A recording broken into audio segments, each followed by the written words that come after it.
MindSet for Well-Being, a poem from the collection Rambles of a Rambler, poems to shape and sharpen a mind in need. To have it, a mindset for well-being, fall and be in love with God your Maker. It doesn't matter how you embrace Him, nor does it, the gifts He's got for you. To have it, a mindset for well-being, fall and be in love with others, other human beings. It doesn't matter how they sing and dance, nor does it what kind of food they cook and eat. To have it, a mindset for well-being, fall and be in love with you, yourself. It doesn't matter the size and shape of your nose, nor does it the sheen and color of your skin. To have it, a mindset for well-being, fall and be in love with what's yours. It doesn't matter how high or low it is, nor does it what worth it's got in gold. To have it, a mindset for well-being, fall and be in love with what you do. It doesn't matter how awkward it might be, nor does it what you earn from it. What matters is the wellness it gives your heart.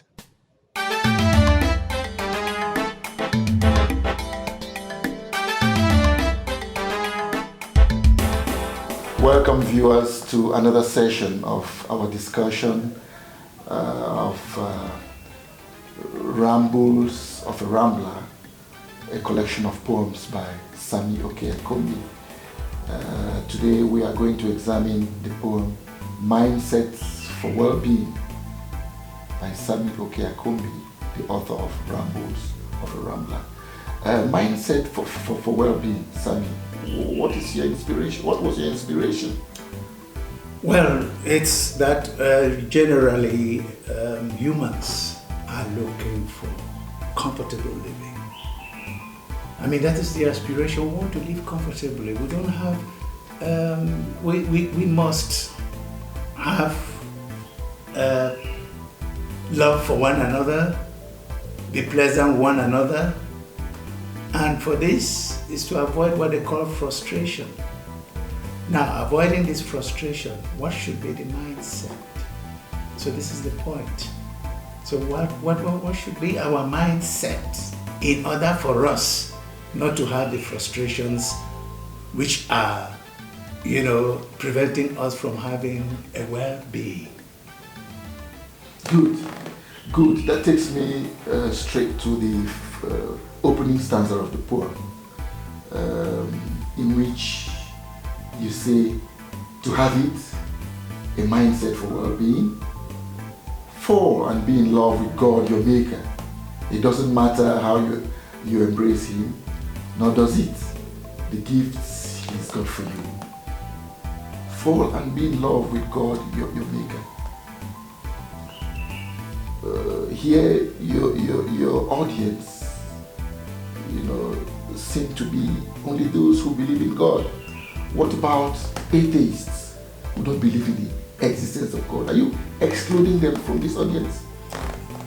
Well, I'm not excluding atheists. I'm writing from my own point of view as a writer and a believer in God. If there are atheists, people who don't believe in God, but at least they believe in other things, because existence, something must be responsible for one's existence. So your being, you didn't come out of the blue. So the God there might just be a metaphor for whatever is responsible for anybody's existence. Perfect. Now, I move to the third stanza. This is Mindset for Well-Being. It's a 5-stanza poem. The third stanza catches my attention when you talk of to have it, a mindset for well-being, Fall and be in love with you yourself. It doesn't matter the size and shape of your nose, nor does it the sheen and color of your skin. It doesn't matter the size and shape of your nose. Fall and be in love with you yourself. Does this mean that some human beings are not in love with themselves? Does it mean that, some people don't love themselves? It is obvious, because some people actually don't love themselves, in the sense that because today, in today's world, you hear of transsexuals. If somebody has to turn around, you are born a man, and you decide to have a transsexual operation and become a woman rather, then you are not in love with yourself as a man. Or vice versa, where a woman decides to become a man. So he's not in love, she's not in love with herself. So these are frustrating attitudes. Whereas if you were born a man and you fell in love with yourself, instead of investing energy in trying to change and become a woman, you should put that energy in some other productive activity. You understand? The energy should go into more productive activity. You are born to be a man, and you have to carry out the duties of a man. To assert your manhood. You assert your manhood and so on. You put whatever you do, carrying out productive activities and so on. Yeah. And in the same way, if you are born a woman and you are in love with your womanhood, whatever activities you carry out will be quite productive. Instead of turning around to say, no, I should rather be a man. Yeah, you talk there of transsexuals. That's right. In this third stanza, I also see the color of your skin. You seem to be making reference to those, especially Africans, who like to bleach their bodies or something. Yes, that is it. If you are in love with yourself, you not bother yourself about. You look at your skin, you'll be proud of your skin. So actually, you will not go on to think of bleaching or becoming something else. And in fact, it goes as far as some people going into plastic surgery to change the shape of their noses. And again, even their sizes. All that is worrying. If God has given you a given structure, it is an indication that you should. So the poem is asking you to fall in love with it. And if you fall in love with it, you not bother yourself about those things, trying to fix things that you think should have been the case. Otherwise, the Creator who gave you that future knew what He was doing. Aside the thematic concerns of mindsets for well-being, I find the poem particularly appealing as far as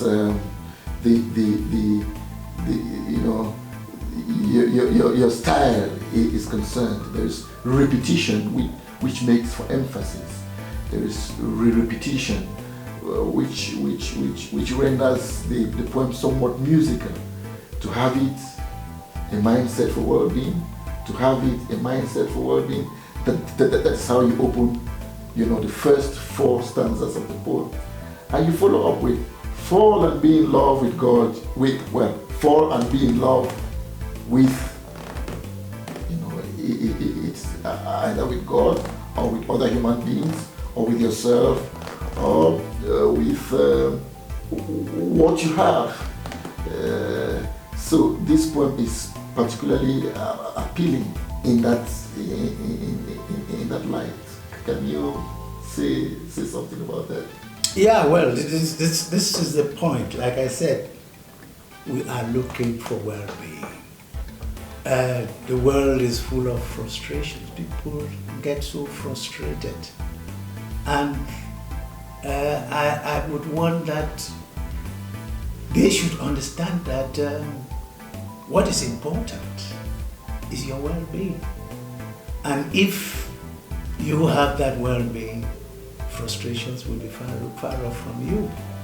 And so I, in the poem, try to say especially the fact that you should love what you do as a person. And what you have. Yes, and what you have. Be in love with what you have, whatever you have. You are in love with it.